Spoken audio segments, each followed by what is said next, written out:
monanga nini le 22 mars oyo président de la République a bosani commune présidentielle te oyo babengi ngoto penza ngiringiri awa aye na église nini aye na église awa ya armée de victoire et pas ya bishop Koutino pona kosambela na bango bolanda babina sali pongo ngani tanga masolo boucle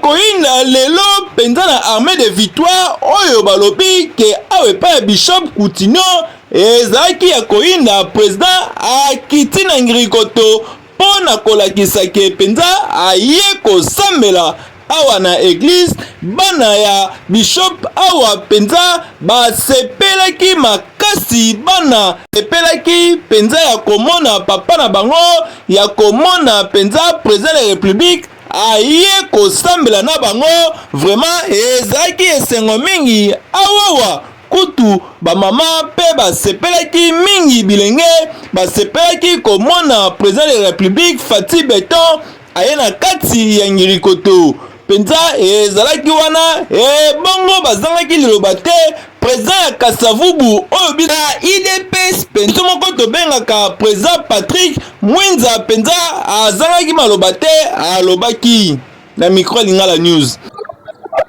Bon eza boyebi mokonzi ya mboka malamu ntango azalaki bokonzi na ye akabaki mboka ya maboka nzambe elingi koloba ye aza mokristo donc le roi de la mort de la femme mokonzi ya prometaki akoya kosangana na biso na kati ya armée de victoire parce que biso kaka bandimi armée de victoire alakaki biso akoya lelo yango akokisi mbela na ye kosambela na biso elongo voilà elongo nakoya koloba yango bon, moi, étant que président sectionnaire, il y a parti au pouvoir, président sectionnaire, il y a IDPS, section Kasavubu, et là, on a dit qu'on va que la constitution, va faire ça, il faut changer la constitution à Sika.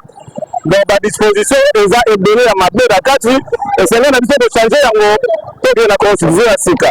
Et bien, on me dit que celui qui a une bonne qualité, il a un voisin, c'est la tigre de ma belle pour toi, pour garder l'unité.